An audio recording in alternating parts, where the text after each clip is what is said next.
अभी जो स्टूडेंट्स हैं या बहुत अर्ली स्टेज में इंजीनियर्स हैं जिनके पास 1 साल का एक्सपीरियंस है, 2 साल का है, तो वो लोग कैसे चीज़ें प्लान आउट करें? आपने जी। आईटी गुवाहाटी से सिविल इंजीनियरिंग किया, तो वहाँ पे क्या था सीन? कैसे चीज़ें डिफरेंट हैं? इनफैक्ट फर्स्ट ईयर में अगर आप अच्छा परफॉर्म करते हैं तो आप अपनी ब्रांच चेंज भी कर सकते हैं। तो कॉलेज से फिर यूएसए तक कैसे गए? क्या पहले आपने इंडिया में कहीं जॉब किया? मैंने कोर्स चूज किया जहाँ पे जो ज्यादा जॉब के स्किल्स पे फोकस्ड हो। जो फैकल्टी थी वो एडजंक्ट फैकल्टी थी जो कि इंडस्ट्री में काम करती है और शाम को आके कोर्स वो पढ़ाते हैं बेसिकली। कॉलेज कैसे मिलता है? जीआरई के एग्जाम के मार्क्स के थ्रू या कौन से एग्जाम के बेसिस पे मिलते हैं? जीआरई के एग्जाम के और क्योंकि इंडिया में अगर चीजें होती है तो अगर टाइम टेबल में देखो तो काफी रफ एंड टफ टाइप का है। मैं रहा वहाँ पे उस कंपनी के साथ 13 मंथ तक रहा। बट 13-14 घंटे तो नहीं, बिल्कुल भी नहीं होता। 10 लाख कॉन्ट्रैक्टर से तो आप इजीली कह सकते हो कि 30-40% तो है इस रेंज में, मतलब। एक भी याद नहीं मेरे को वैसे। हेलो दोस्तों, आज मैं बात कर रहा हूँ दिशांत चेची से, जिन्होंने 2015 में आईटी गुवाहाटी से सिविल इंजीनियरिंग कंप्लीट किया है। अभी फिलहाल वो यूएसए के अंदर जॉब करते हैं। दिशांत, हमारे पॉडकास्ट में आपका बहुत स्वागत है। हाय देवेंद्र, थैंक्स इनवाइट करने के लिए मुझे। और मैं आपके सभी व्यूअर्स को भी मेरी तरफ से हाय। और आई होप ये हमारा पॉडकास्ट थोड़ा कुछ नॉलेजेबल रहे बाकी सभी व्यूअर्स के लिए, और फ्रूटफुल कॉन्वर्सेशन रहे हमारी। जी जी, जरूर, बहुत मजा आने वाला है मुझे। दिशांत, हम आगे बढ़े उससे पहले प्लीज आप अपने बारे में थोड़ा सा इंट्रोड्यूस कर दीजिए लोगों को। बिल्कुल। Educationally, I have a background in civil engineering and construction management, and I'm been working in construction industry for past 8 years. I am currently here living in Bay Area, California, and working in construction management division of a company called Swinnerton here. Great. सबसे पहले हम आपका college journey के बारे में बात करना चाहेंगे कि आपने जी। आईटी गुवाहाटी से सिविल इंजीनियरिंग किया, तो वहाँ पे क्या था सीन? कैसे चीजें डिफरेंट है? जी। तो मैंने 2011 में ज्वाइन किया था, और उस टाइम पे फर्स्ट ईयर जो होता है कॉलेज में वो सभी ब्रांचेस का बेसिकली सेम होता है, चाहे आप सिविल इंजीनियरिंग से हो या कंप्यूटर साइंस से हो या इलेक्ट्रॉनिक्स एंड कम्युनिकेशन से हो। इनफैक्ट फर्स्ट ईयर में अगर आप अच्छा परफॉर्म करते हैं तो आप अपनी ब्रांच चेंज भी कर सकते हैं at the end of the first year. बहुत अच्छा टाइम रहा वहाँ पे। इट्स ए ग्रेट कैंपस, और वहाँ पे काफी सभी लैब फैसिलिटीज और हॉस्टल फैसिलिटीज, स्पोर्ट्स फैसिलिटीज सब बहुत ही अच्छी हैं। 1 ईयर और मेरे अलग अलग ब्रांचेस के फ्रेंड्स थे वहाँ पे जो अभी भी हैं, वी आर स्टिल कनेक्टेड। और ओवरऑल सेकेंड ईयर से आपके जो खुद के डिपार्टमेंट के कोर्सेज होते हैं वो स्टार्ट हो जाते हैं बेसिकली ये। और काफी इलेक्टिव्स भी रहते हैं, जैसे अगर आपको ट्रांसपोर्टेशन में जाना है या आपको स्ट्रक्चरल इंजीनियरिंग में स्पेशलाइजेशन करना है या जियो टेक्निकल इंजीनियरिंग में करना है तो आप उसके हिसाब से अपने कोर्सेज सिलेक्ट कर सकते हैं, अपने इलेक्टिव सिलेक्ट कर सकते हैं। या आपको बाद में मास्टर्स किसी डिफरेंट फील्ड में अगर आपको करनी है परस्यू तो आप उसके हिसाब से भी अपने इलेक्टिव सिलेक्ट कर सकते हैं। तो मेरा काफी पढ़ाई के साथ साथ मैं स्पोर्ट्स में भी काफी एक्टिव था। मैं 100 मीटर, 200 और 400 मीटर्स अच्छा। स्प्रिंट में काफी एक्टिव था। और काफी मेरे फ्रेंड्स बाकी लोग भी, कोई टेबल टेनिस में था, कोई स्विमिंग में था। और काफी अच्छी रही 4 इयर्स की जर्नी। बहुत सारा एक्सपोजर मिलता है वर्ल्ड वाइड की क्या क्या अपॉर्चुनिटीज है, कहाँ कहाँ जा सकते हो अपनी डिग्री के बाद, कौन कौन से डिफरेंट फील्ड्स हैं। और डिफरेंट फेस्टिवल्स भी होते हैं हमारे यहाँ, एल्चरिंगा, टेक्नीश, इस तरह के इवेंट्स होते हैं जहाँ पे आपको वहाँ पे भी काफी आपको एक्सपोजर मिलता है। काफी लोग उनकी टीम्स में भी काम करते हैं कि एक आप बिजनेस प्लान की तरह देख सकते हैं उसको, कि कैसे मार्केटिंग होती है, कैसे सेल्स होती है, और किस तरह से लोगों को एक बिजनेस कैसे फंक्शन करता है। तो इंजीनियरिंग के साथ साथ आप अपनी मैनेजरियल स्किल्स भी डेवलप कर सकते हैं। ओवरऑल काफी हेक्टिक शेड्यूल रहता था सुबह मॉर्निंग से रात तक, और साथ में उसमें स्पोर्ट्स भी, पर पूरा फुल फुल एंजॉय भी कर सकते हो आप। और जिसको जिसको जो इंटरेस्ट है, किसी को ड्रामा में इंटरेस्ट है वो परस्यू कर सकता है, किसी को पढ़ाई में काफी और करना है तो बहुत सारी अच्छी लाइब्रेरी फैसिलिटीज, बुक्स, सब कुछ अवेलेबल होता है बेसिकली। तो मेरी अच्छी रही जर्नी, 4 इयर्स की जर्नी काफी अच्छी रही। तो नॉर्मली क्या होता है, आप कहीं और जाते हो दूसरे कॉलेज में, तो लैब फैसिलिटीज या जो चीजें हम पढ़ते हैं बुक तक टीचर पढ़ाया चला गया, तो वो कैसे डिफरेंस होता है? क्या आप लोग को इनफ सेटअप मिला था कि जो भी चीजें कॉलेज में पढ़नी होती है या उससे रिलेटेड टेस्ट जो भी होते हैं वो सेटअप था, पूरा सिखाया जाता था, या वहां पे स्किप होता है? स्किप बिल्कुल नहीं होता है। टीचर्स काफी अच्छे से वो मेक श्योर करते हैं कि आप जो भी चीजें हैं वो कर रहे हैं, लैब्स वगैरह में एक्सपेरिमेंट कर रहे हैं। इनफैक्ट लैब वगैरह में क्या होता है कि जैसे ट्रांसपोर्टेशन की लैब का ही मुझे याद है कि एक्सपेरिमेंट वगैरह अगर है तो वो आपको खुद को पता होगा कि नेक्स्ट डे आपका टॉपिक पता है आपको कि किस चीज पे एक्सपेरिमेंट होने वाला है, और आप खुद से उसको पढ़ के आओगे। और आने के बाद लैब स्टार्ट होने से पहले, जब कोई एक्सपेरिमेंट हुआ भी नहीं है उससे पहले ही वो कुछ क्वेश्चंस करेंगे आपसे कि आप कितना पढ़ के आए हो। उसके बेसिस के ऊपर 5-10 मिनट में स्टार्टिंग में वो हो जाएगा बेसिकली। तो और उसके बाद फिर रेस्ट ऑफ द आपका एक्सपेरिमेंट जो है वो होगा। तो वो मेक श्योर करते हैं कि हाँ आप मतलब अच्छे से जो है वो कर रहे हो। और बाकी टीचर्स काफी पैशनेट होते हैं, पढ़ाते हैं खूब अच्छे से। जो उनकी, क्योंकि टाइम कंस्ट्रेंट भी होता है कि जैसे एक लेक्चर जितना मुझे याद है 1.5 घंटे का ही होता था एक लेक्चर। 90 तो मिनट्स का होता था। हाँ, हाँ। और 90 मिनट्स, और क्लासेस अगर मैं लगाऊं 3.5 महीने, 3.5 मंथ्स का ही एक पूरा सेमेस्टर होता है। तो अ, अगर हम लोग वीक में 2 क्लासेस लगा लें तो उसके हिसाब से हम फिगर आउट कर सकते हैं। तो बहुत बहुत, या आई थिंक कुछ कुछ कोर्सेज की सिंगल क्लास भी होती है एक वीक में। तो 18-19 लेक्चर्स हो गए टोटल बेसिकली। तो उसमें आपको सिलेबस भी कराना है, मतलब स्पून फीडिंग नहीं है, खुद खुद भी पढ़ो साथ में जाके। और वो सभी, कॉलेज में तो हो ही जाता है एनीवे, हाँ, स्पून फीडिंग से तो हम बाहर ही निकल जाते हैं। बिल्कुल बिल्कुल बिल्कुल बिल्कुल। तो वो है कि खुद खुद एफर्ट तो बिल्कुल लगाना ही पड़ता है खुद। तो फिर आगे तक का आपका जर्नी कैसा था? मतलब कॉलेज से फिर यूएसए तक कैसे गए? क्या पहले आपने इंडिया में कहीं जॉब किया, या फिर बिल्कुल उससे पहले बताइए कि क्या प्लेसमेंट होता है आईआईटी के अंदर? क्या आपका हुआ था, या फिर वहां भी सेम सीन है कि सिविल का कोई बिल्कुल प्लेसमेंट नहीं है? बिल्कुल। सिविल इंजीनियरिंग के प्लेसमेंट हमारे 4 या 5 लोगों का ही हुआ था। बाकी काफी लोग आईटी में भी गए, और कुछ लोग मास्टर्स भी परस्यू कर रहे थे। और मैं खुद भी सिविल इंजीनियरिंग का मेरा कोर्स कर रहा था, बट साइमल्टेनियसली मैं और भी फील्ड्स एक्सप्लोर कर रहा था। जैसे मैंने सीएफए का एग्जाम दिया था, और फाइनेंस के कोर्सेज पढ़ रहा था।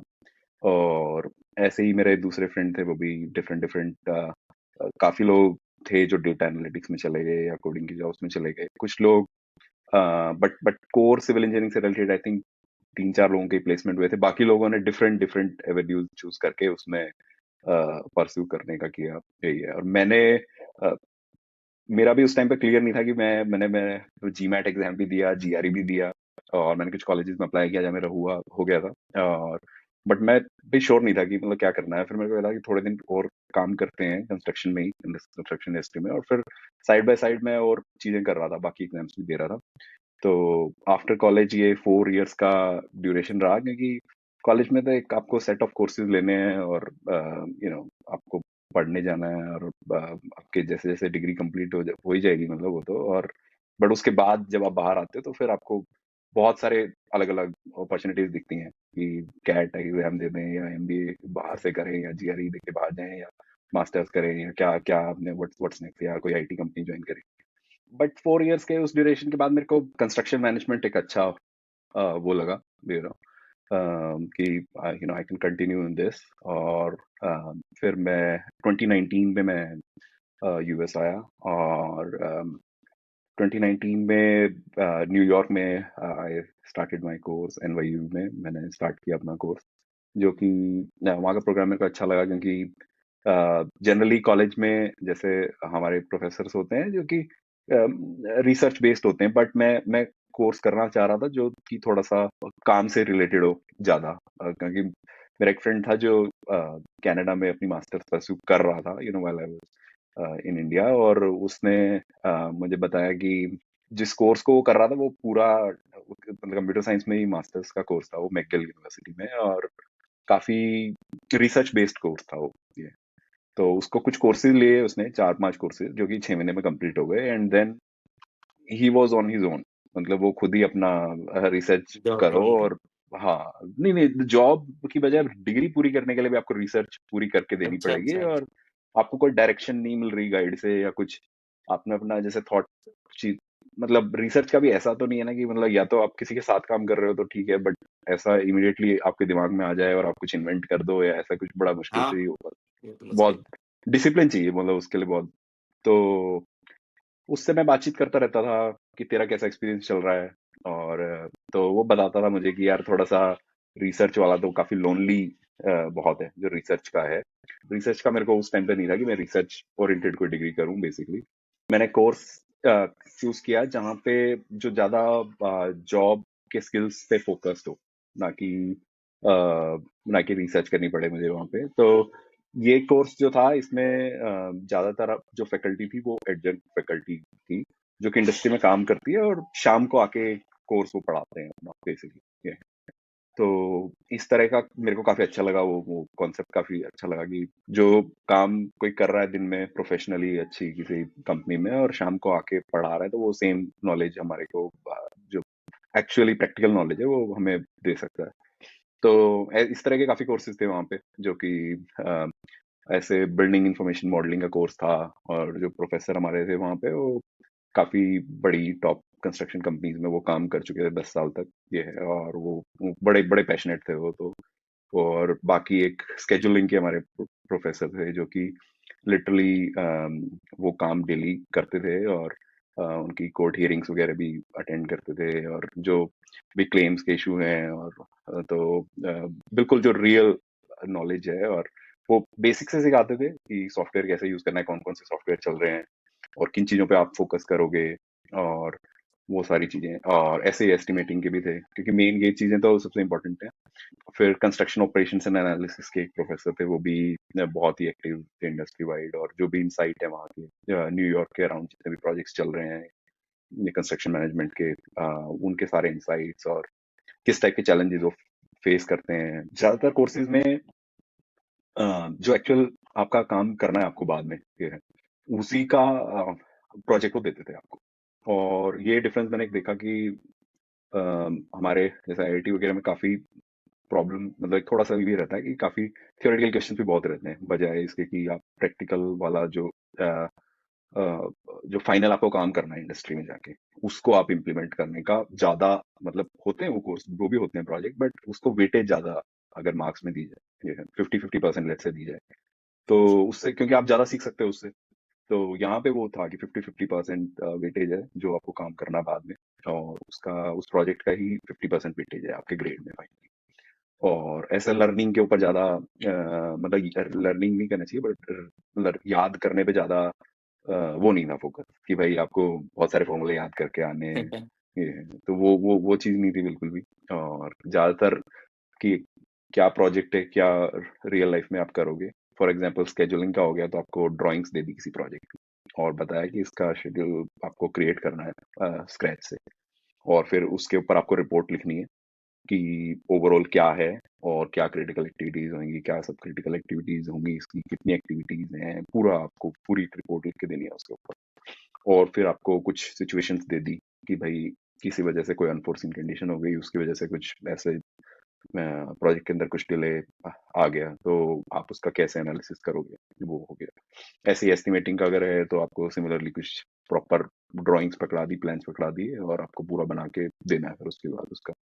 और बिम बिम में भी सेम ही आपको पूरा मॉडलिंग करनी होती थी उसमें। पूरी एक आपको पूरा एक प्रोजेक्ट दे दिया जिसमें आपको क्लैश डिटेक्शन करने हैं और करके एक रिपोर्ट सबमिट करनी है फाइनली।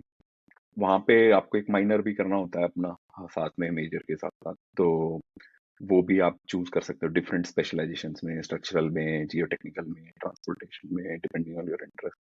और उसके बाद 2020 में अम, अम, काफी कोविड वगैरह आ गया था तो हम्म। मैं कैलिफोर्निया मूव हो गया था उसके बाद। और क्योंकि सब कुछ ऑनलाइन था and I had relatives here तो मैं यहाँ मूव हो गया। और काफी मैं उस टाइम पे फिर मेरा कुछ पार्ट ऑफ लास्ट सेमेस्टर तो मेरा ऑनलाइन ही हुआ पूरा। तो आप और तभी यूएसए में ही रह रहे थे कोविड के हाँ, टाइम पे या इंडिया मूव हुए नहीं थे? मैं यूएस में ही कंटिन्यू किया मैंने क्योंकि पता नहीं था कि कब क्लासेस दोबारा बैक टू वो हो जाएंगी।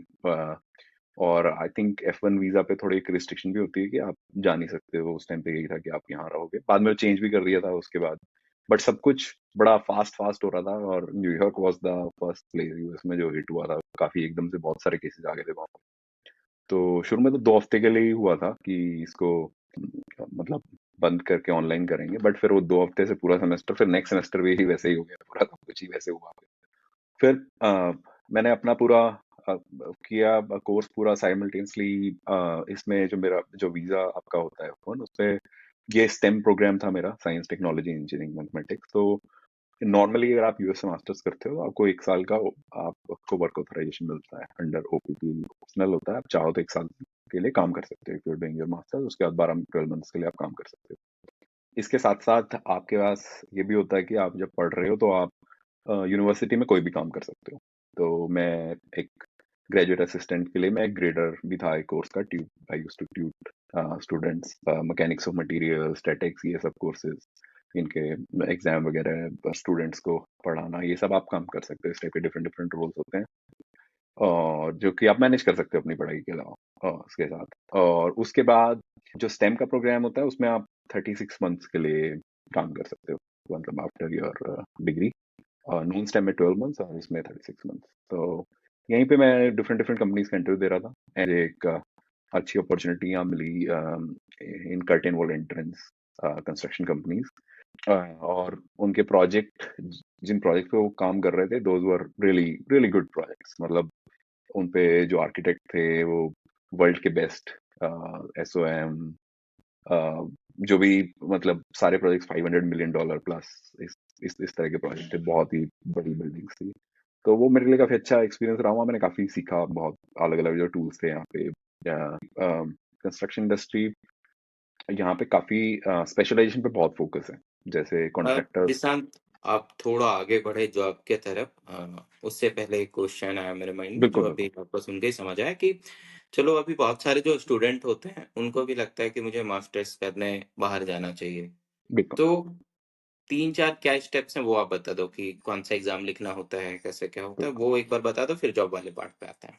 कोई दिक्कत नहीं है। तो आपको एक तो जीआरई देना होता है आपको, और आप उसका फॉर्मेट आप चेक कर सकते हैं ऑनलाइन, बड़ा इजी है। उसमें आई थिंक अपने हाई स्कूल तक की मैथ्स और मे बी थोड़ा एक दो सब्जेक्ट जो हमारे +2 में फंक्शन वगैरह हम पढ़ते हैं, एक आध वो, और थोड़ा वर्बल रीजनिंग और इस तरह का होता है। तो एक जीआरई देना होता है हमारे को, और एक टोफल आपको इंग्लिश के लिए देना होता है, जस्ट टू डेमोन्स्ट्रेट कि हाँ भाई मैं समझ सकता हूँ और लिख सकता हूँ।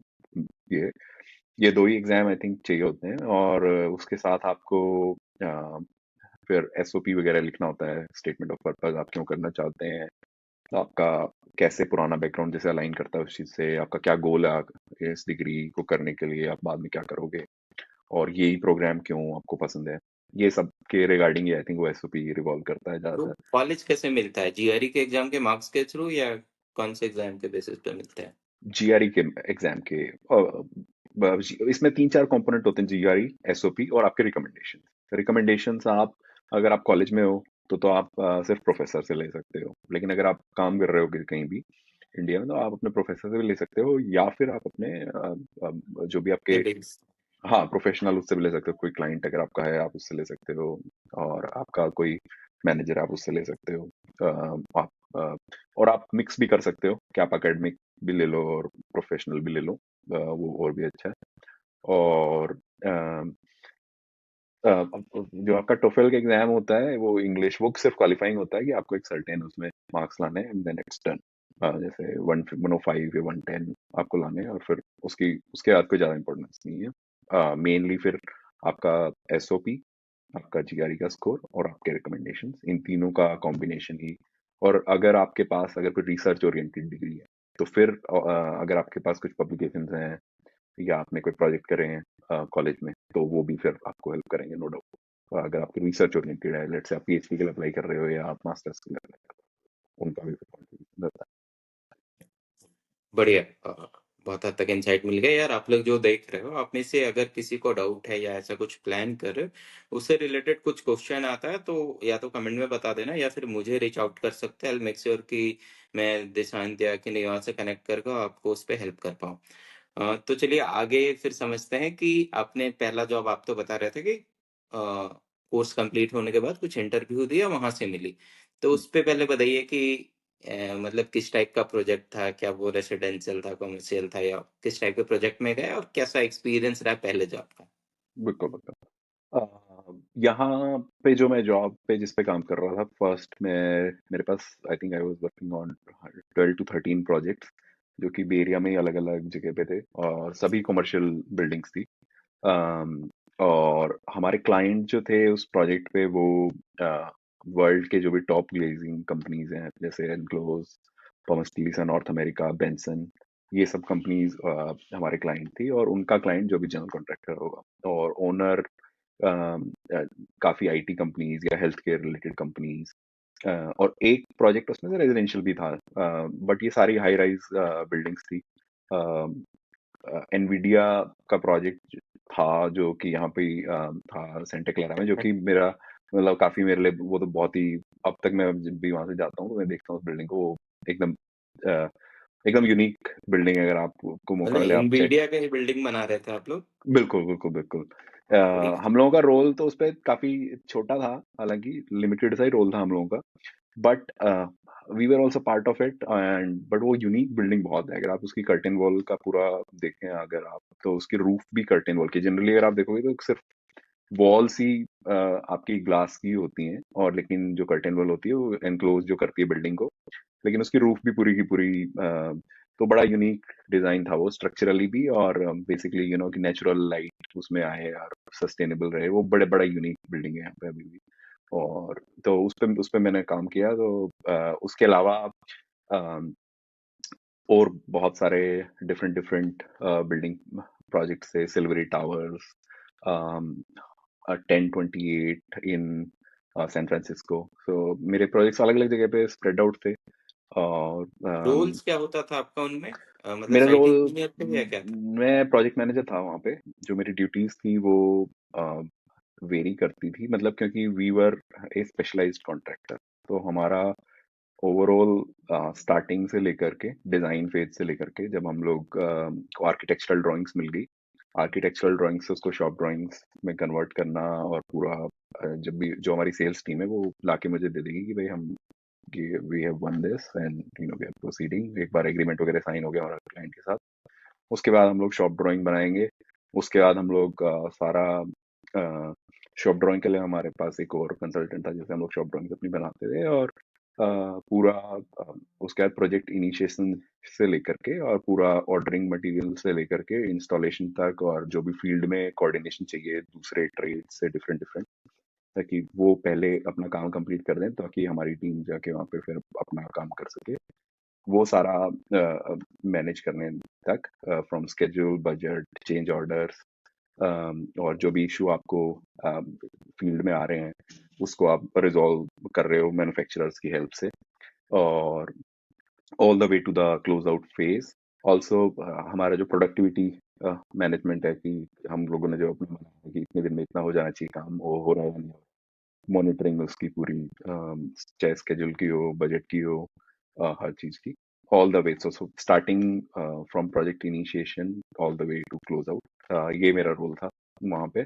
मैं रहा वहाँ पे उस कंपनी के साथ 13 मंथ तक रहा, बट वो रोल बहुत लिमिटेड था मेरे लिए। और मतलब मेरे को यही था कि मेरे को जनरल कॉन्ट्रैक्टिंग में मतलब बेसिकली और थोड़ा बड़ा होलिस्टिक रोल मिले, कि मैं डिफरेंट बाकी चीजें भी कर सकूं। तो वो एक उसका वो था। बट मैंने काफी लर्न किया वहां से, बहुत लर्न किया। और डिफरेंट टूल्स भी जो भी स्टैंडर्ड हैं अक्रॉस इंडस्ट्री, वो सब भी वहाँ पे मेरे को सीखने का मौका।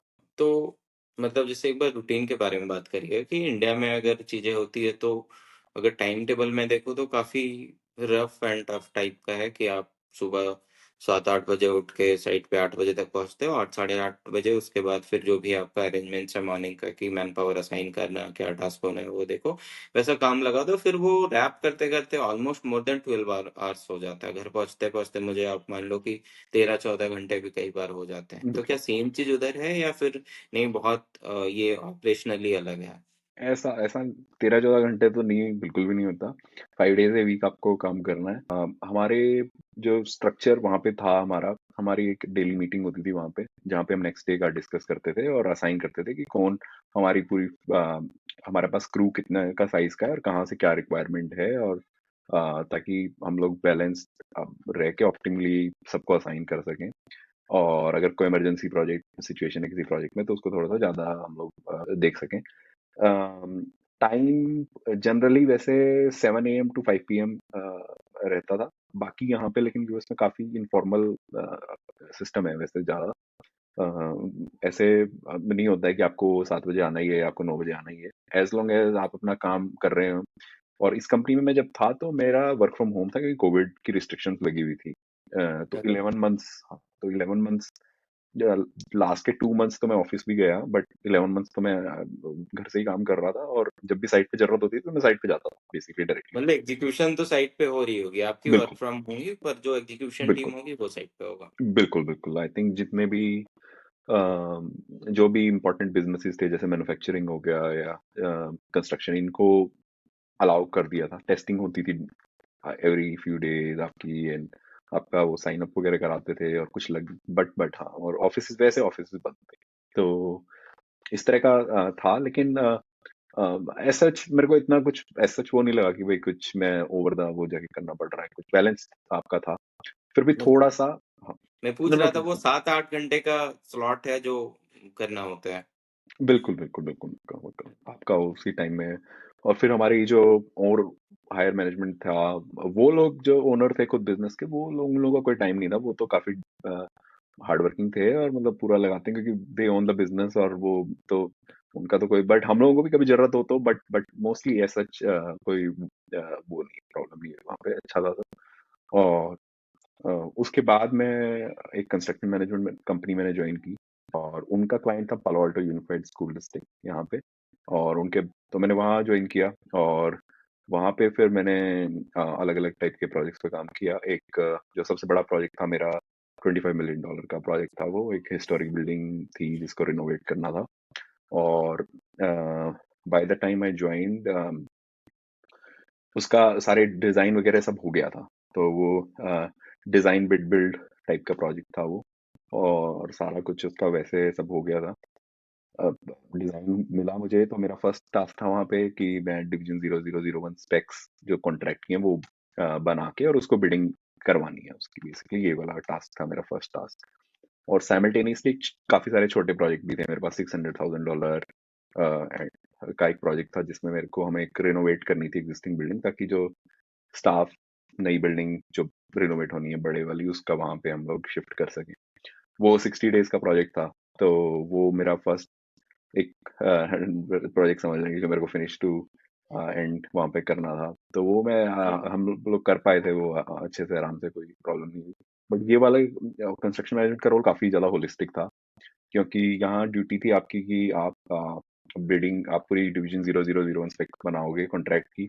मेक श्योर करोगे कि ओनर के सारे इंटरेस्ट जो भी हैं, जैसे स्केड्यूलिंग रिलेटेड है कि अगर प्रोजेक्ट टाइम पे कंप्लीट नहीं होता तो क्या लिक्विडेटेड डैमेजेस होंगे, और स्केड्यूल की क्या डेफिनेशन, मतलब जैसे फ्लोट है उसको कौन ओन करेगा, वेदर डेज हैं वो कितने रखने हैं, और आपको क्या क्या चीजें चाहिए जो कि कॉन्ट्रैक्टर जो है वो सबमिट करे at the time of the bid.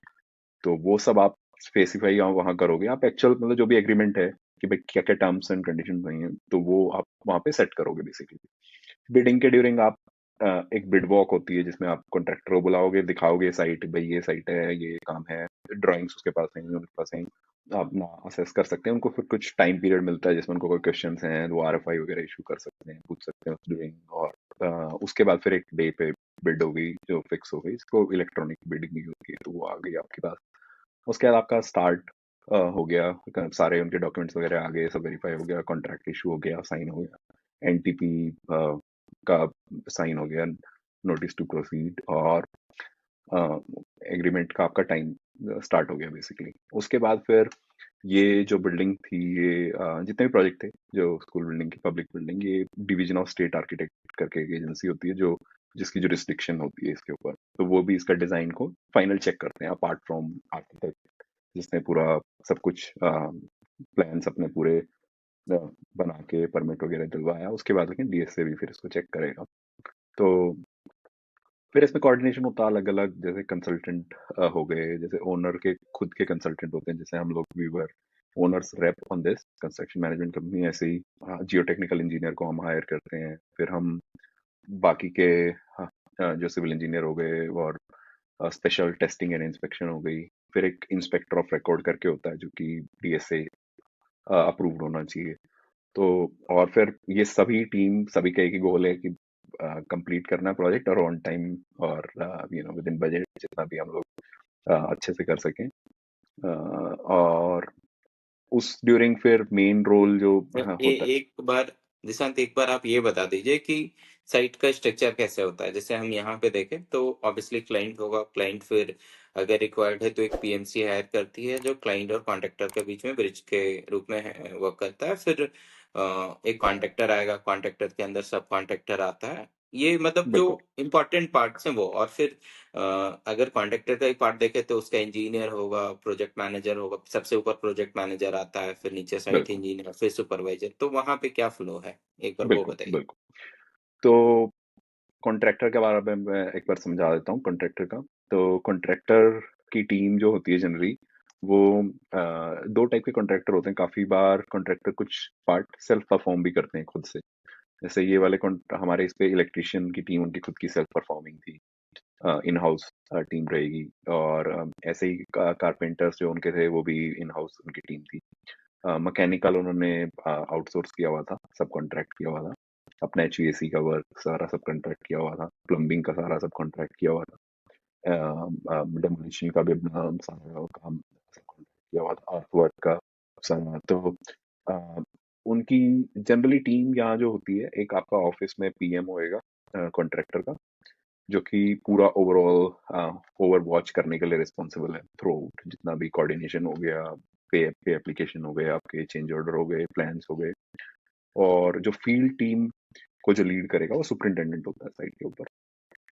तो सुपरिंटेंडेंट, और फिर उसके अंडर फिर आपके फोरमैन और बाकी का आपका बाकी के नीचे लेबर और सारा क्रू जो होगा उनका। सिविल और इंजीनियर यहाँ पे आ रहा है या फिर सुपरिटेंडेंट ही सारा चीज देखता है? तो सिविल इंजीनियर जो होगा वो होगा आर्किटेक्ट की तरफ से। आर्किटेक्ट जो रहेगा, जिन्होंने प्लान बनाए हैं, उन्हीं का सिविल इंजीनियर ऑफ रिकॉर्ड रहेगा। और वो इंस्पेक्शंस के लिए अलग स्पेशल टेस्टिंग एंड इंस्पेक्शन, उनका कॉन्ट्रैक्ट बट डायरेक्टली ओनर के साथ होगा। ओके। आर्किटेक्ट को हायर करेगा डायरेक्टली ओनर। कॉन्ट्रैक्टर की तरफ से इंजीनियर नहीं आएगा। कॉन्ट्रैक्टर की टीम में प्रोजेक्ट इंजीनियर भी रहेगा, और but they are not going to stamp any of the plans. मतलब वो बस एग्जीक्यूट करेंगे। जैसे जो प्लान्स उनको मिल गए, उसके बेसिस के ऊपर वो एग्जीक्यूट करेंगे। और कोई प्रॉब्लम आ रही है उनको तो वो आरएफआई इशू करेंगे, और अपना पूरा जो भी फ्लो है। बट डिजाइन वर्क के लिए दे आर नॉट रिस्पॉन्सिबल। ये एग्जीक्यूशन में अगर आपने उनको M30 कंक्रीट बोल दिया तो वो बेसिकली वो कोई कैलकुलेशन नहीं कर रहे हैं उसके पीछे कि क्या क्या है। जो भी आपने दिया है उनको डिजाइन, उसके बेसिस पे वो एग्जीक्यूट कर रहे हैं। तो डिजाइन ये बिल्ड बिल्ड का यही होता है।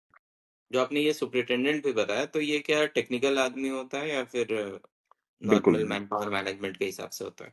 ये बेसिकली अलग अलग बैकग्राउंड हो सकता है, बट ज्यादातर ऐसे होता है जो कि अपनी एग्जीक्यूशन में जिसको पूरी नॉलेज हो कि कैसे एग्जीक्यूट होएगा काम फील्ड में। और जो कोऑर्डिनेट भी कर सके अपनी टीम को। बट जितना भी पेपर वर्क हो गया, लेट से, वो पीएम करेगा, जो प्रोजेक्ट मैनेजर रहेगा जनरल कॉन्ट्रैक्टर का। लेट से पे ऐप डेवलप करनी है, या शेड्यूल स्केड्यूल बनाना है, या चेंज ऑर्डर्स आपको। Change order I think negotiation में तो पीएम और सुपरिटेंडेंट दोनों ही आ जाते हैं, बट सुपरिटेंडेंट प्लान्स पड़ेगा आपका पूरा, अपने सारे ट्रेड्स को कोऑर्डिनेट करेगा। फील्ड के कोई इश्यूज आ रहे हैं, पूरी प्लानिंग, सारी मैन पावर की भी प्लानिंग, और कि कितना टाइम लगेगा।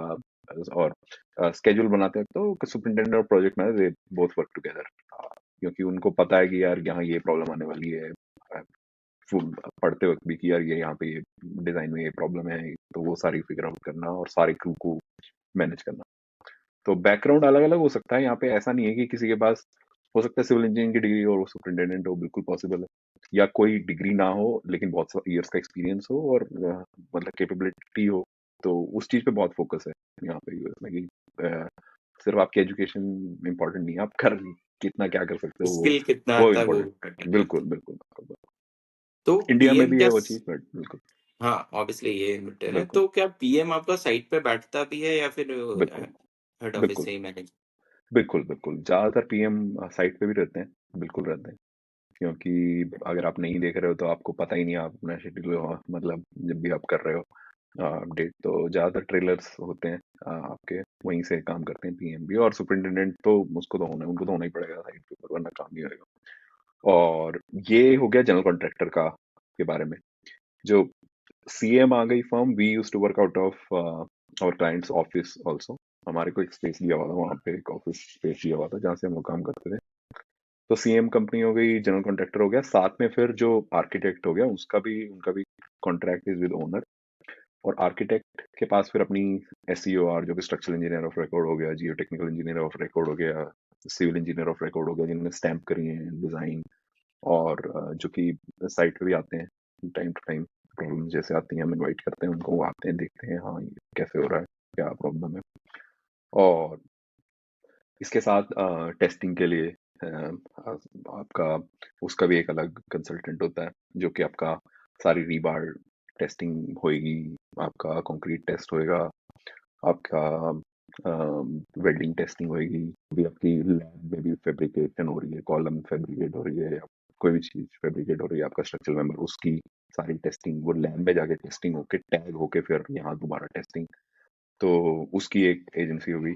एक इंस्पेक्टर ऑफ रिकॉर्ड जो डीएसए एक और जुरिस्डिक्शन, क्योंकि ये पब्लिक वर्क है और उनके अंडर आता है, तो अ, उनका भी एक परमानेंट अब इंस्पेक्टर ऑफ रिकॉर्ड होगा, जो कि यहीं पे होगा साइट पे थ्रू आउट द प्रोजेक्ट, जो कि डे टू डे वर्क देखेगा, सारा क्वालिटी क्या चल रही है, सब कुछ as per plans and specs हो रहा है या नहीं। लाइफ सेफ्टी से रिलेटेड कोई भी चीज है, चाहे स्ट्रक्चरल का हो या फायर रिलेटेड हो, वो जरूर आपका डीएसए के थ्रू जाएगा, उनके भी इंजीनियर चेक करके दोबारा आपको राउट करेंगे। तो तो ये सारी चीजें आप जैसे इंडिया में क्या है कि हम आईएस कोड फॉलो करते हैं, इंडियन स्टैंडर्ड कोड, तो क्या वहां पे भी आप लोगों का ऐसा कुछ बना हुआ है और वो कितना एग्रेसिवली फॉलो होता है? बिल्कुल बिल्कुल, वो जो भी कोड्स हैं आपके, अलग अलग डिफरेंट डिफरेंट कोड्स हैं आपके, federal level and state level, और आपका ऑल्सो स्टेट के बाद आपका जो भी सिटी या काउंटी का है उसके भी अपने कोड होते हैं। और जो बिल्डिंग बन रही है वो स्टैम्प होते वक्त जो भी डिजाइनर आपका डिजाइन कर रहा है, वो हर एक कोड कंप्लायंट होना चाहिए, and the person who stamping its his responsibility. तो इलेक्ट्रिकल का इलेक्ट्रिकल इंजीनियर जो स्टैंप कर रहा है, सिविल का civil engineer, structural engineer, geo technical, ऐसे ही आपका mechanical, fire alarm, plumbing, MEP, सभी के अपने अपने इंजीनियर्स हैं जो कि। और आर्किटेक्चरल का भी मैं बता दूं कि प्लान्स जो होंगे उसमें सारा इंजीनियरिंग, ये सारा वो लोग कुछ लोगों का इन हाउस भी होता है, बट जनरली वो they sublet it to different third engineers जो पार्टी। उनके खुद के। बिल्कुल बिल्कुल। और फिर जो मेन उनका आर्किटेक्चरल होगा वो उनका इन हाउस होता है, और फिर क्लब करके सारा एक साथ सेट आपका जो प्लान का पूरा डिजाइन होगा वो आएगा। तो इसमें जैसे कि दो दो क्वेश्चन है मेरे माइंड में, जी। दोनों पे एक एक करके आते हैं। एक तो पहला है कि सेफ्टी और क्वालिटी कितना इम्पोर्टेंट है यहाँ पे। क्या होता है हमारे केस में कि कई बार बड़ी कंपनियां हैं जैसे एल&टी, और ये तो वो एक लेवल पे जा चुकी है, तो वो फॉलो करती है कि सेफ्टी इक्वली इम्पोर्टेंट है, साइट पे आप बिना जूता या फिर सेफ्टी नेट के बिना काम नहीं कर सकते, जो भी नॉर्म्स है वो देखा जाता है। पर यही थोड़ा सा नीचे आ जाओ, जो मिड लेवल कंपनीज है या छोटा प्रोजेक्ट है, वहां पे ये कोई वैल्यू नहीं है। आप चप्पल पहन के घूम रहे हो, सेफ्टी हेलमेट नहीं है, चलेगा। अभी रिसेंटली बहुत सारा इंसिडेंट आया जहाँ पे लेबर काम करते करते हाइट से नीचे गिर गया। लकली लेबर सेव हो गया क्योंकि सेफ्टी नेट था, तो वो अटक गया कहीं पे, कहीं पे डबल सेफ्टी नेट था तो ऊपर से गिरा, नीचे आके रुक गया, बच गया। तो वो कितना इम्पोर्टेंट वहां पे है, क्योंकि हम यहाँ पे वो फॉलो नहीं कर पा रहे, जो भी रीजन हो। इसको कैसे फिक्स करें वो तो बात की बात आती है, पर क्या इक्वली मतलब नहीं, सबसे टॉप प्रायोरिटी क्या है? पेस पे काम होना चाहिए, क्वालिटी मेंटेन होना चाहिए, या फिर सेफ्टी? कैसे ऑर्डर है? सेफ्टी सबसे इम्पोर्टेंट है, नो डाउट, 100%। जो भी बहुत ही क्रिटिकल पार्ट है। और अ, जो भी आपकी सेफ्टी वेस्ट या आपके हेलमेट से लेकर के आपके स्टील टोट शूज से लेकर के, और अगर आपकी स्कैफोल्डिंग है तो वो भी टेस्ट होती है पहले। ऐसे ही नहीं है कि आप स्टार्ट कर रही आपने यूज करना। और ओशा की आप जो रेगुलेशंस हैं उसका पूरा एकदम कंप्लायंस होना चाहिए। अगर आप रूफ पे काम कर रहे हैं तो आप खाने से नहीं है आपके पास, और मतलब 100%। और ह्यूमन लाइफ से इम्पोर्टेंट कुछ नहीं है, मतलब वो तो दिखता है यहाँ पे, मतलब वो चीज है कि ऐसा नहीं है कि। तो सबसे इम्पोर्टेंट सेफ्टी। उसके बाद क्वालिटी के लिए, क्योंकि इतनी सारी एजेंसीज रखी हुई हैं जो आपका टेस्ट कर रही हैं, आपका कोई भी मटेरियल आ रहा है, कुछ भी आ रहा है, हर एक चीज टेस्ट हो रही है। उसके बाद टेस्टिंग के साथ साथ उसका रिकॉर्ड बन रहा है, उस पर सिग्नेचर हो रहा है, जो भी इंजीनियर है उसने भी उसके वो देखे हैं, और वो हमेशा एक लीगल डॉक्यूमेंट आप उसको समझ सकते हैं जो रहेगा थ्रू द प्रोजेक्ट लाइफ, और उसके बाद भी मतलब जब भी किसी को देखना है, ये सब क्लाउड पे सब कुछ रहता है अपना डॉक्यूमेंट सारे के सारे। तो अगर कुछ भी कंप्लाइंट नहीं है, कुछ हो जाता है, तो मतलब there is somebody who will be responsible. तो वैसे ऐसा होता नहीं कि बहुत अच्छी स्ट्रिक्ट टेस्टिंग होती है, बहुत हर एक पार्ट के वो नहीं आती है प्रॉब्लम की क्वालिटी में कुछ डिफेक्ट है या ऐसा कुछ प्रॉब्लम आ रही है, और इनफ उसमें सेट भी ऐसा ही है कल्चर की, मतलब ये सेफ्टी इज फर्स्ट। मैं बिल्कुल 100% सेफ्टी तो मैं फर्स्ट ही कहूँगा जो है। और सभी को जो लेबर है उनको फैसिलिटीज भी रहती हैं सारी, रेस्ट रूम है या आपका ट्रेलर्स हैं, तो और वेदर की यहाँ पे कोई ऐसा प्रॉब्लम नहीं है, वेदर तो बहुत ही अच्छा रहता है, तो ऐसा वो नहीं है कि भाई कुछ आपको बड़े वैसे वेदर में काम करना पड़ रहा हो या नहीं, बट अगर उस टाइप का weather होता है तो वहाँ पे भी अप्रोप्रिएट अरेंजमेंट होता है बेसिकली, ऐसा नहीं है कि क्वालिटी उसके बाद क्योंकि टेस्टिंग बहुत अच्छे से हो रही है, तो आप उसमें कुछ ज़्यादा सच कर नहीं सकते। आपके अगर कॉम्पैक्शन टेस्ट है वो भी आपका हो रहा है, हर एक लिस्ट के बाद हो रहा है, और उसके बाद सैंपल्स लेके उसकी मतलब ऐसा कई इतने सारे वो बनाया हुआ है कि आप कुछ लूप होल नहीं ढूंढ के उसमें कुछ कर सकते हो कि आप कुछ गलत कर दो बेसिकली। तो वो सारा they have taken care of it really good.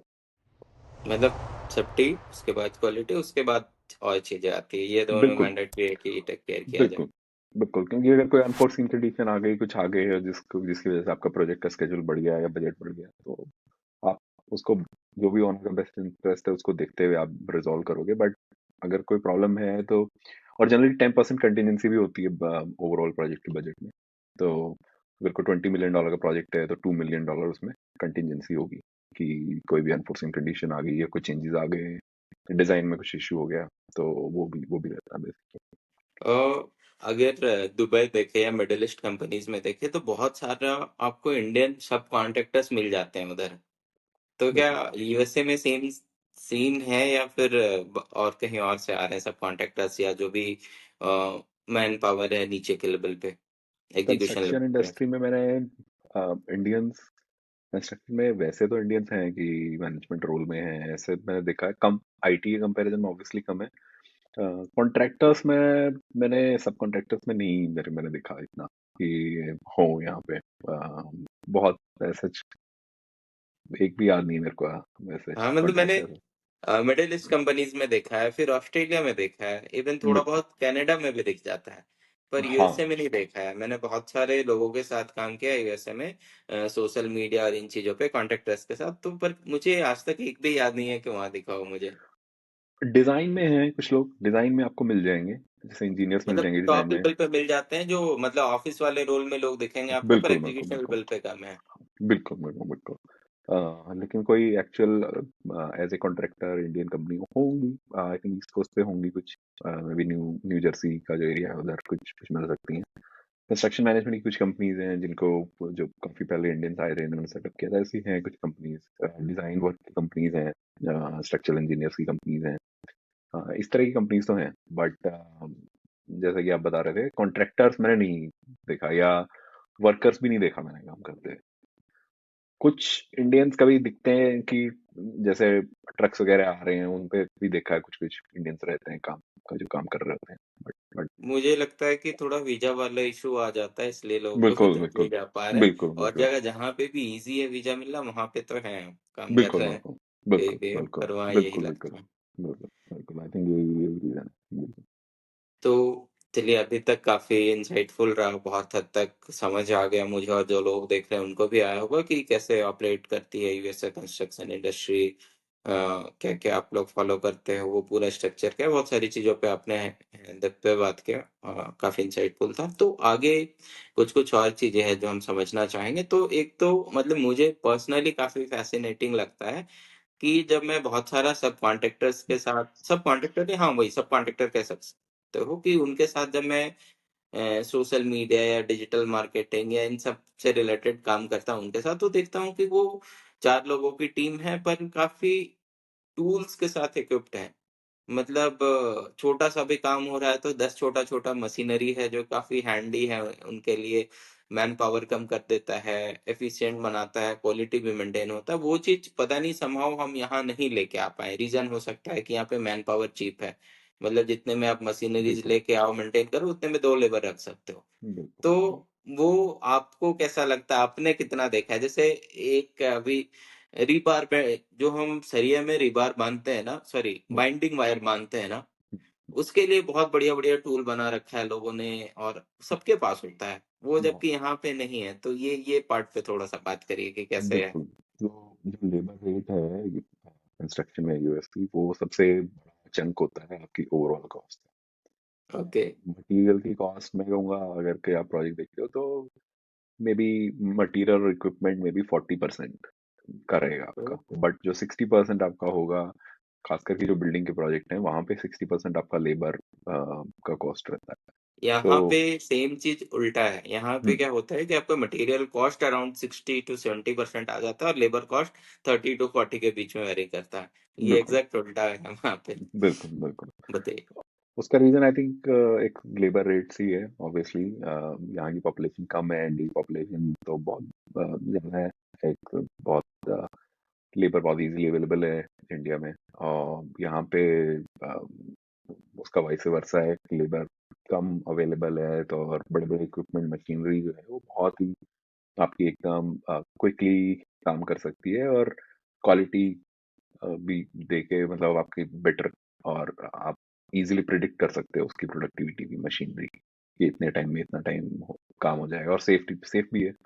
तो ये सबसे बड़ा चीज जो मैंने देखी, जो आप पूछ रहे थे मुझसे, हमारी कॉन्वर्सेशन स्टार्ट होने से, क्या डिफरेंसेस है या यहाँ की और वहाँ की, तो ये सबसे बड़ा डिफरेंस मुझे लगता है, नो डाउट, कि यहाँ पे लेबर इंटेंसिव की बजाय ज्यादा इक्विपमेंट इंटेंसिव कंस्ट्रक्शन रहता है, एज कम्पेयर टू इंडिया में, जहाँ पे हमारे पास लेबर बहुत ही ज्यादा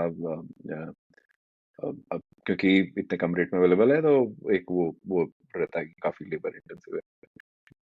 एक और चीज की, जैसे कि अभी भी यहाँ पे हम उतना सॉफ्टवेयर यूज नहीं करते हैं। जैसे मैं ही पिछले 4 साल से एक software construction management software company में जॉब कर रहा था। बहुत अर्ली डेज से काम कर रहा था उसमें। जब प्रोडक्ट कुछ 3-4 महीने का होगा तब से स्टार्ट किया मैंने। तो मैंने क्लोजली काम किया है कॉन्ट्रैक्टर्स के साथ। मतलब प्रोडक्ट बिल्डिंग में तो था ही, क्योंकि मैं फील्ड पे जॉब करके आ रहा हूँ 5 साल। तो चीजें समझ आ रहा था। यहाँ पे जो फीडबैक देना था, भाई आपका स्क्रीन ऐसे होने चाहिए, डीपीआर ऐसे दिखेगा, आपने ऐसे बनाया, तो वो उस सब उन सब चीजों में इन्वॉल्व था ही। पर पैरेलली मैं बेच रहा था कि कंपनी के लिए लीड्स लेके आ रहा हूँ कि कॉन्ट्रैक्टर आएंगे, फिर वो पूरा जो प्रोसेस होता है कि आप उनको कॉल कर रहे हो, प्रोडक्ट सेल कर रहे हो। तो उसमें देखा कि जो भी कॉन्ट्रैक्टर्स हैं, इवन जो डिसेंट कर रहे हैं, इंडियन मनी में देखो तो 50 CR तक का टर्नओवर है, वो आपको मंथली 6 के 7 को देने को रेडी नहीं है। या हम्म, तो रीजन होगा कि वैल्यू रियलाइज नहीं हो पा रहा है अभी, या फिर हम्म, मार्केट रेडी नहीं है उस चीज के लिए कि हम बहुत ज्यादा सॉफ्टवेयर यूज करें। कंस्ट्रक्शन मैनेजमेंट जैसी सॉफ्टवेयर का मैं बात कर रहा हूँ, और बिल्कुल अलग सॉफ्टवेयर तो छोड़ ही दो आप। तो बिल्कुल वहां पे क्या सीन है, वहां पे ऑलरेडी मैंने बहुत सारा कंस्ट्रक्शन मैनेजमेंट सॉफ्टवेयर देख रखा है जो बड़े लेवल पे जा चुके हैं, जैसे प्रोकोर हो गया, फील्डवेयर हो गया, और ऐसे बहुत सारी कंपनीज हैं। तो इस पे बिल्कुल थोड़ा सा आप अपना इनपुट दीजिए।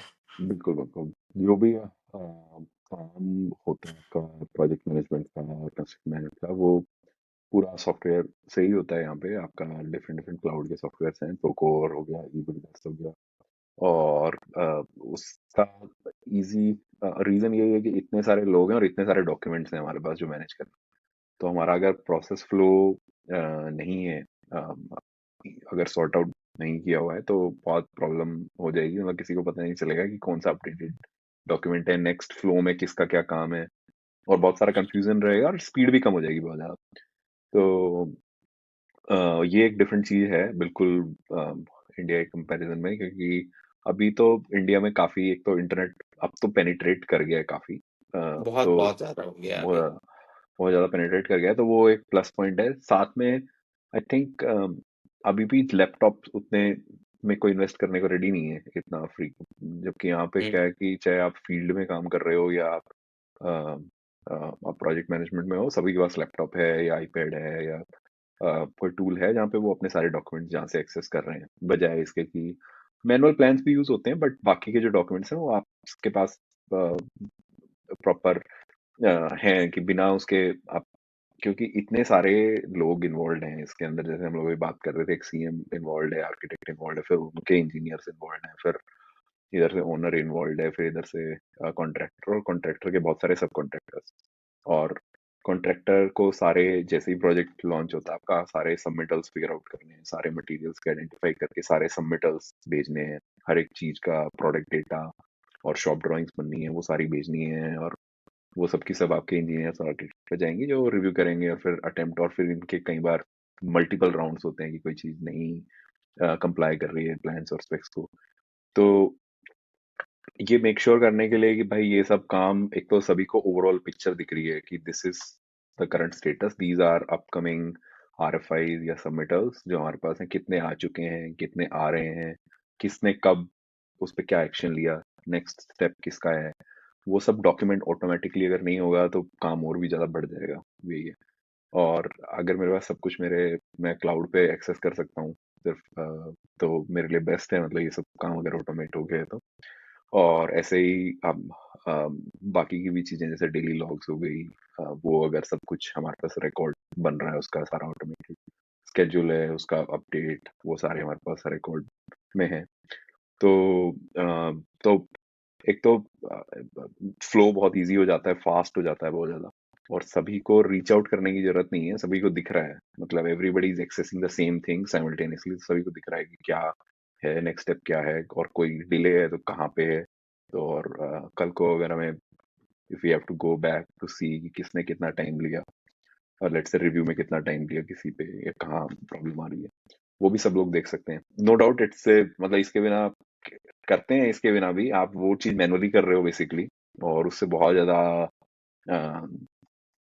बहुत ज्यादा आप, प्रोडक्टिविटी आपकी डेफिनेटली इन्फ्लुएंस होती है, बहुत कम हो जाती है आपकी प्रोडक्टिविटी। तो वो चीज नो डाउट आनी चाहिए। और क्यों नहीं इन्वेस्ट करना चाह रहे हैं, क्योंकि आई थिंक एक वो कल्चर ही सेट नहीं है कि पहले से जब मतलब आप एक चीज नहीं यूज कर रहे थे तो आपको ये लगता है कि मैं इसमें क्यों और पैसे डालूं, और कौन इसको सीखेगा और कौन चलाएगा, और आई थिंक यही वाला है। बट जैसे जैसे ज्यादा यंग लोग आएंगे, बट यंग लोगों को भी अगर टेक्नोलॉजी आप दोगे नहीं तो वो यूज ज्यादा करेंगे, अगर वो आपकी कंपनी, ऑब्वियसली। हाँ अगर आपकी कंपनी आपको दे ही नहीं रही है वो चीज, जो फैसिलिटी आपको चाहिए, या वो कल्चर ही सेट नहीं है, तो ऑब्वियसली आप उसको फॉलो ही करोगे जो सेट है, और वो कभी फिर वो चीज स्टार्ट ही नहीं होगी। दूसरा आई थिंक वेंडर्स और मैन्युफैक्चरर्स का भी जो हमारा काम हो रहा है, काफी बार व्हाट्सएप पे ही आपने ऑर्डर दे दिया है, या फोन पे आपने दे दिया, वही बजाय वही इसके कि होता है। बजाय आपका ईमेल पे हो रहा हो आपके ऑलरेडी, तो वो भी एक एक रीजन है, बिल्कुल नो डाउट। बट यहाँ आपको फील्ड के भी जो लोग हैं वो इक्वली गुड हैं, जितने भी आपके डिजिटली एक्सेस करने में अपने प्लान स्पेक्स सब, सभी के पास आईपैड होता है जिसपे वो लोग देख के एग्जीक्यूट करते हैं, और या आपके पास अपना कंप्यूटर है जिसपे आप एक्सेस कर रहे हो, साथ में आपके मैनुअल प्लान भी हैं, और बाकी का सारा काम डिजिटलाइज है, सारा फाइल सबमिट ये। तो नो डाउट अगर मतलब होना तो ऐसे ही चाहिए, बट हाँ आई थिंक धीरे धीरे जैसे जैसे और पेनिट्रेट कर रहा है, धीरे धीरे कल्चर उधर आएगा फास्ट करने के लिए, क्योंकि ultimately saving you so much of money.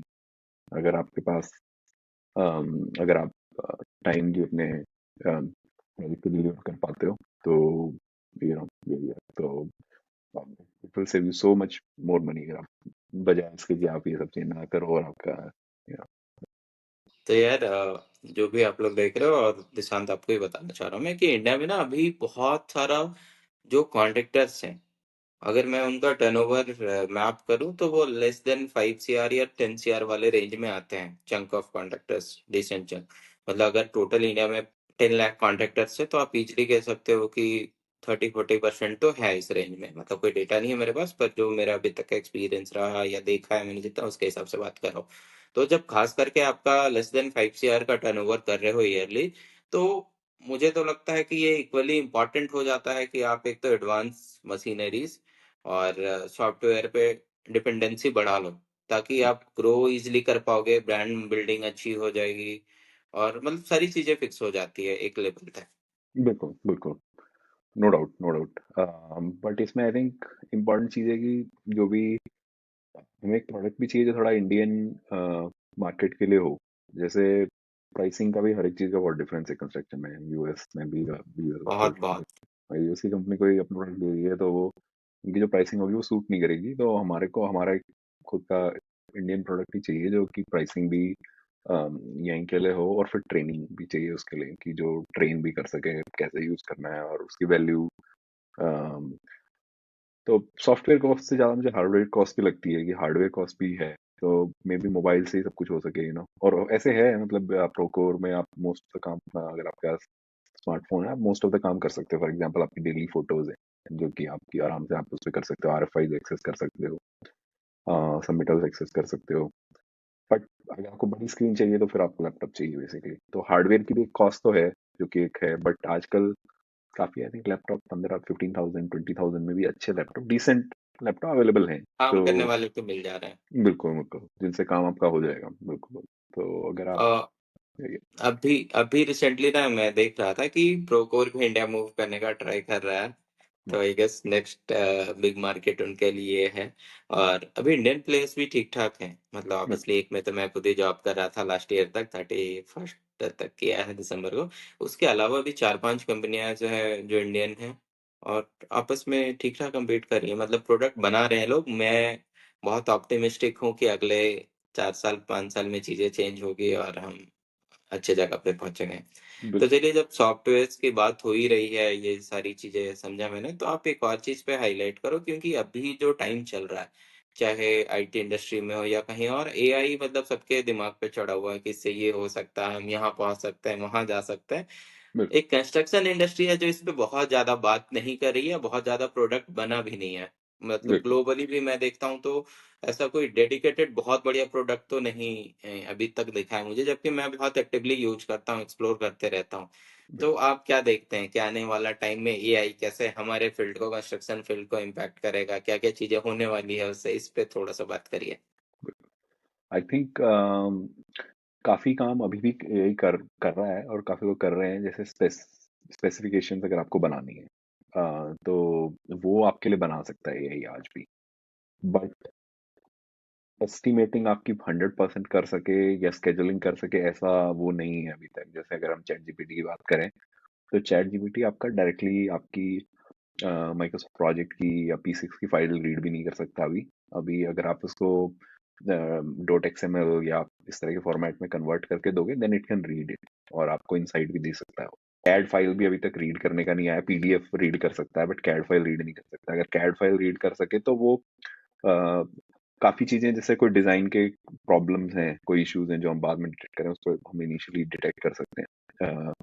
और इसका ऑल्टरनेट जो दूसरी साइड बिम जो कि बहुत टाइम से एग्जिस्ट करता है, उसकी भी लेकिन there is a cost associated with it, जो जो चल टू मेक ए मॉडल उसमें है वो चीज, और वो भी 100% फुल प्रूफ नहीं है। कुछ इंडस्ट्रीज में वो अच्छे से काम करती है, जैसे प्लम्बिंग, मैकेनिकल, एचवीएसी के डक्ट हो गए, वहां पे क्लैश डिटेक्शन आपको सभी ट्रेड्स का बता के और स्टार्टिंग में ही बता देगा कि भाई ये प्रॉब्लम है, तो आप before construction you can fix it, during design detect it and fix it, इससे पहले कि वो बहुत बड़ा आपके लिए कॉस्ट बन जाए।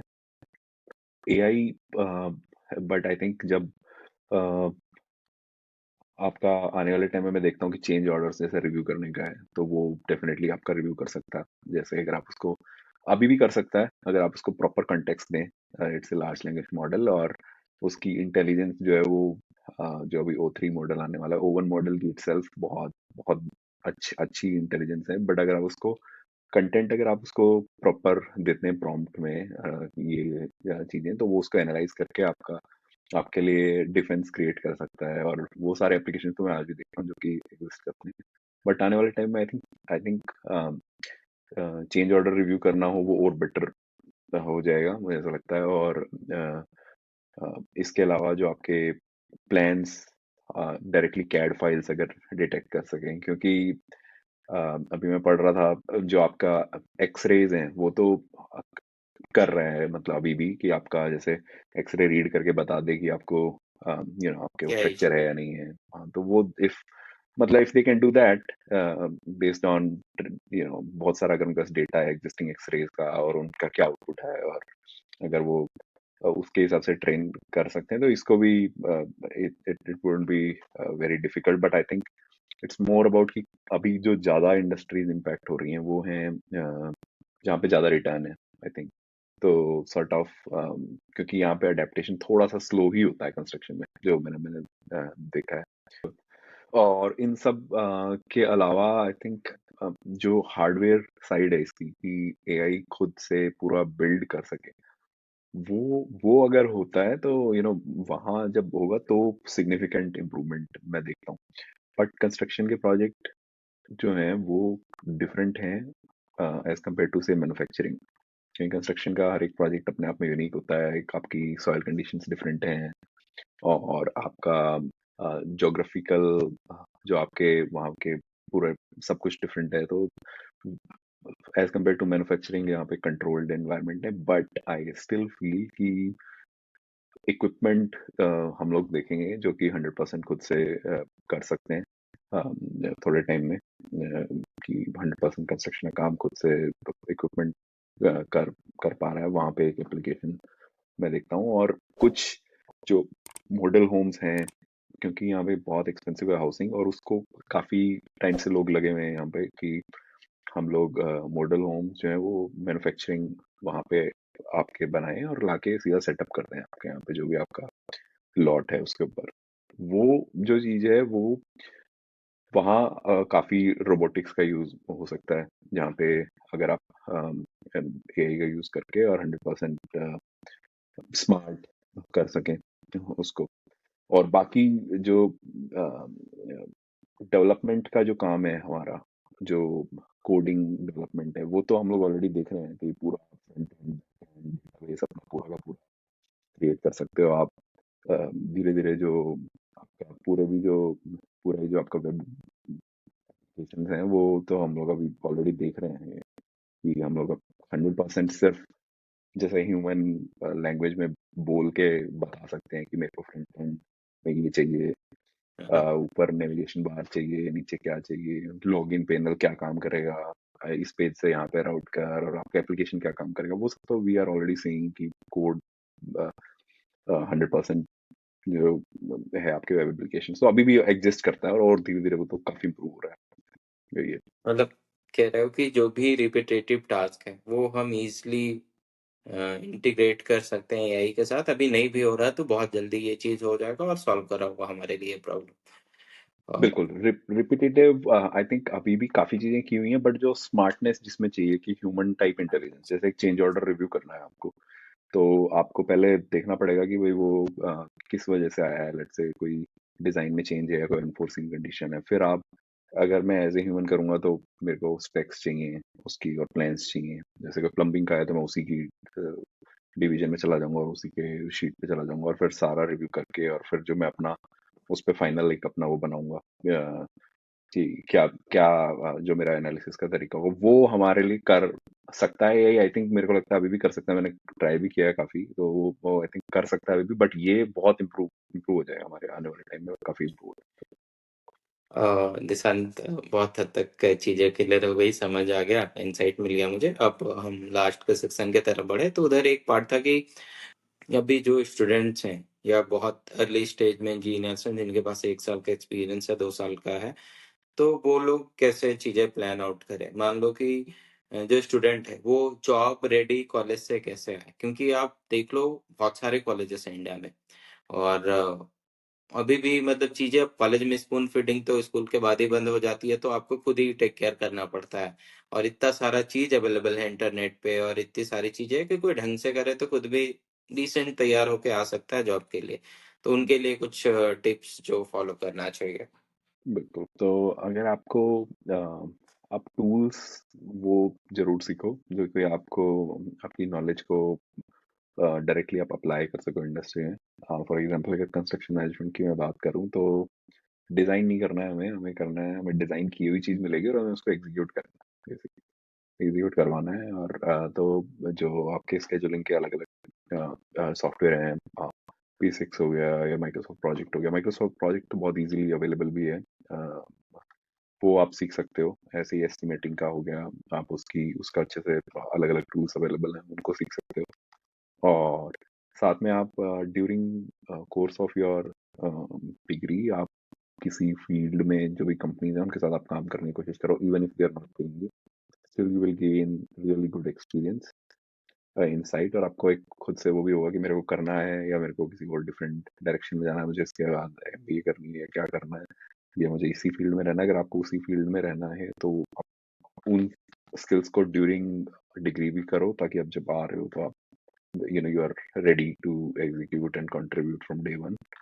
और अगर आप इनिशियली और उसके बाद आप पढ़ाई के लिए प्लान कर रहे हो, आपके अपने कुछ ईयर्स का एक्सपीरियंस गेन कर लिया और आप कर रहे हो, तो जो एग्जाम्स हमने डिस्कस किए थे वो करके आप डिफरेंट डिफरेंट जगह अप्लाई कर सकते हो। और ऐसा नहीं है कि यहाँ पे कि कोई कोर्स कोई कॉलेज अच्छा होता है कोई बुरा होता है, रैंकिंग आप बहुत सारी देखते होगे, बट यहाँ मतलब जॉब लगती है आपकी अगर आपने आप किसी भी कॉलेज से हो। स्किल है तो हो जाएगा। हाँ हाँ हाँ, बिल्कुल बिल्कुल। तो आप थोड़े वैसे कॉलेज को भी चूज कर सकते हो जिसकी फीस कम हो, बट उसके आपके आगे के प्रोस्पेक्ट पे कोई फर्क पड़ेगा ऐसा कुछ नहीं। तो काफी कॉलेजेस हैं यहाँ पे जिनकी फीस थोड़ी कम होती है, तो वो भी आप चूज कर सकते हो। और ऑनलाइन फाइनेंसिंग के बहुत सारे ऑप्शंस अवेलेबल हैं इंटरनेशनल स्टूडेंट्स के लिए। तो आप वहाँ से अपनी फाइनेंसिंग कर सकते हो इजीली।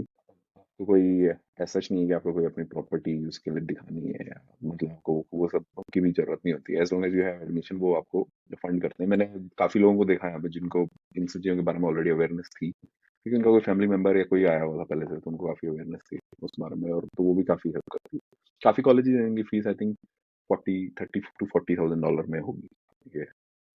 तो वो कुछ कंपनीज हैं इंटरनेशनल आपको मिल जाएंगी, आप गूगल करोगे, जो कि आपका फंड करती हैं आपको आपकी ट्यूशन फी और रहने का और बाकी सारी चीजें आपकी जो भी है सारा वो कवर कर देती हैं आपकी उनको।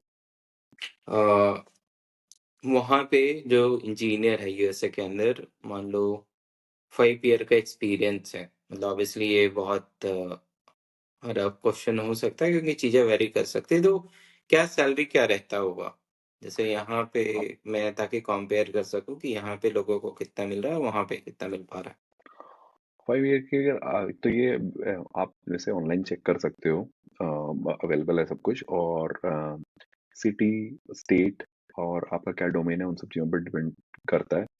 बट लेट्स से अगर बी एरिया की बात करें, 5 ईयर का आपको एक्सपीरियंस है, और आपको यहाँ पे अगर आप इंजीनियर की बात कर रहे हो, प्रॉपर डिजाइन वर्क की अगर आप बात कर सिविल रहे हो, लेट्स से इंजीनियर मतलब सिविल जिसके इंजीनियर पास का, बीटेक या बीई का डिग्री है 4 साल का। बिल्कुल बिल्कुल। और यहाँ भी आके आप मतलब डायरेक्टली बीटेक से तो आप आ नहीं सकते, आपको यहाँ पे आके कोई डिग्री करनी पड़ेगी आपको। और फिर मतलब यहाँ पे 90,000 to 100,000 होगा इजीली। इजीली इतना होगा, 90,000 to 100,000 per year. 90,000 monthly minimum. और बिल्कुल, नॉट $90,000 ओके 90, एनुअल। आप वो एनुअल, इंडियन में कितना बिल्कुल। अमाउंट हो जाता है $90,000 आपका? 90,000 अगर हम करते हैं 87 का भी होगा, तो 80 lakhs के आसपास, 78 to 80 lakhs ये आपने पर एनम का ईयर, बताया। Per year. हाँ मतलब 80 लाख पैकेज होगा, मतलब मंथली आराम से उसका आपको 6.5 lakhs। 6.5 लाख 7 लाख के आसपास जा रहा है। बिल्कुल। ये जब फाइव जब ईयर आप एक्सपीरियंस पे आप कह रहे हो?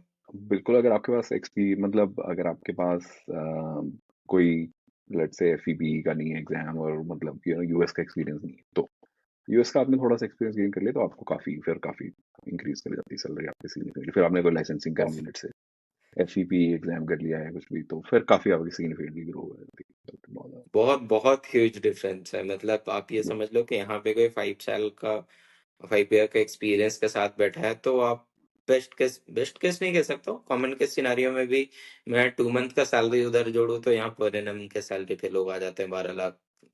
पैकेज बिल्कुल भी एक अच्छा पैकेज है, वो भी नहीं मिल रहा है, उससे कम ही मिल रहा है एवरेज देखो तो। 30 के 40 के इंडियन रुपीज में लोग काम कर रहे हैं। ये पता नहीं, मतलब कंसर्न तो है, मेरे पास बहुत सारे मैसेज आता है कि यार कैसे चीजें ठीक होगी, कैसे हम बेटर ज्यादा अर्न कैसे कर सकते हैं। मुझे इसका जो सॉल्यूशन लगता है कि आप अप स्किल करिए, मतलब ऑब्वियसली मार्केट जो है सो है, वहां पे बहुत चीजें हम अपने लेवल पे तो फिलहाल तुरंत नहीं चेंज कर सकते हैं, पर आप नई चीजें सीख सकते हो और उसमें भी थोड़ा वैल्यू ऐड करोगे तो फिर पे करेगा। बिल्कुल बिल्कुल। और खुद से काम करो, खुद का काम करो। अगर आप एज एन हाँ। एंटरप्रेन्योर अपना खुद का काम करते हो तो फिर आज then it pays you really. तो चलिए, वो मैं हाँ। ये पूछता, आपने कवर पे कर लिया कि खुद का काम करो। बताइए आपका आगे का प्लान्स क्या है, कैसे सोचते हो, क्या देख रहे हो, क्या कभी प्लान है कि इंडिया में आके फिर वापस से कंस्ट्रक्शन इंडस्ट्री में कुछ करूं? बिल्कुल बिल्कुल। तो अभी है मेरा वैसा, अभी फिलहाल एट दिस पॉइंट तो मैं यहीं पे काम अपना कंटिन्यू कर रहा हूँ। At the same time working on a few other things with my friends. हम लोग एक टेस्ट प्रेप प्लेटफॉर्म के ऊपर काम कर रहे हैं, जो कि हम लोगों ने मैंने काफी पहले उसका बेटा वर्जन किया था, बट अभी हम लोग उसको प्रॉपरली लॉन्च करेंगे। और एक हम लोग मेंटरिंग प्लेटफॉर्म भी बना रहे हैं, AECladder.com करके है, जिसमें हम लोग बेसिकली इंटरव्यू प्रेप आपका हो गया, और मेंटरिंग, अपना कोई भी मेंटर है जो इंडस्ट्री में है, उनसे आप लोग अपना टाइम ले सकते हैं, and you can connect with that person, जिसको हम लोग इंटरनेशनल रखने की कोशिश करेंगे, कि कहीं से भी अ, आपको किसी भी इंडस्ट्री का, लेट से हैवी सिविल, या आपको बिल्डिंग, या कोई स्पेशलिटी कॉन्ट्रैक्टर, या जो भी है, आप वहाँ पे कनेक्ट कर सकते हैं उनके साथ। और साथ में उसमें इंटरव्यू प्रेप का रहेगा आपका, जो भी आपके इंटरव्यूज होते हैं किस तरह के क्वेश्चन होते हैं, तो जो कि AI बेस्ड है, जो कि इंटीग्रेटेड है। अभी अभी हम लोगों ने उसको ओपन AI से इंटीग्रेट किया हुआ है, जिसमें आप लोग अपना जो आपका इंटरव्यू का प्रेप होता है, वैसे ही आप क्वेश्चंस पूछे जाएंगे आपसे on the screen, and then you will answer, and then you will get a feedback कि आपने कैसे आंसर किए। तो उसके लिए आप प्रैक्टिस टूल यूज कर सकते हो। नहीं नहीं, बहुत बढ़िया चीज बना रहे हैं। Best wishes for that. Thank I hope कि ये काफी बड़ा हो जाए और लोगों के हेल्प हो इससे, क्योंकि इनमें आपने एक ऐसा प्रॉब्लम चुना है जो आप ऑलरेडी वो क्लियर कर चुके हो, तो वैल्यू एडिशन वाला पार्ट तो होगा ही उसमें। अ, बहुत मजा आया मुझे पूरे इस डिस्कशन में आपसे बातचीत करके। काफी चीज सीखने मिला, पर्सनली एज ए स्टूडेंट कह सकता हूँ। आई होप जो लोग देख रहे होंगे उनको भी बहुत सारा वैल्यू ऐड होगा इस पूरे वीडियो से। यू इंदर। Thanks Nishant, thanks thank you for so joining much. Us. Thank you for inviting me, मुझे बहुत मजा आया आपसे कन्वर्सेशन करके, and I hope will stay in touch and will meet again. और आप भी जो काम कर रहे हो वो बहुत ही अच्छा काम है। एक तो कि डिफरेंट करियर्स पे जो लोग हैं उनको कनेक्ट करवाना, और ताकि अवेयरनेस बढ़े। आई थिंक इंफॉर्मेशन की जो वैल्यू है वो, मतलब उससे इम्पोर्टेंट कुछ नहीं है। आई थिंक उससे आप एक्सपोनेंशियली राइज कर सकते हो। इन्फॉर्मेशन ही सब कुछ लगता है मुझे, कि हमें जितना अवेयरनेस पता चलती है चीज़ों के बारे में, कि ये कैसे कर सकते हैं, ये कैसे कर सकते हैं, वो हमें कहीं भी लेके जा सकती है बेसिकली। ये मैंने अब तक अपने करियर में ये रियलाइज करा है, और मेरे फ्रेंड्स के उसमें भी देखा है, ये चीज़ बड़ी important. Thanks for your kind words. Thank you. और चलिए, मैं एक और अपॉर्चुनिटी आपसे चाहता हूँ कि आप प्लीज टाइम निकालिए और एक वेबिनार करिए हमारे लोगों के लिए, जिसपे हम ऐसे बहुत ओपन डिस्कशन रखेंगे। जिसका जो भी डाउट होगा आप आंसर कर सकते हैं। मतलब एक छोटा सा कम्युनिटी है जहाँ पे अधिकतर बच्चे हैं और अर्ली स्टेज के इंजीनियर्स हैं, तो उनके साथ एक बिल्कुल वेबिनार प्लान करता हूँ मैं। बिल्कुल बिल्कुल बिल्कुल। I will be definitely be please. Interested, तो हम लोग बिल्कुल ओके। कर सकते हैं, बिल्कुल। Okay, thanks thanks thanks thank Prashant. You.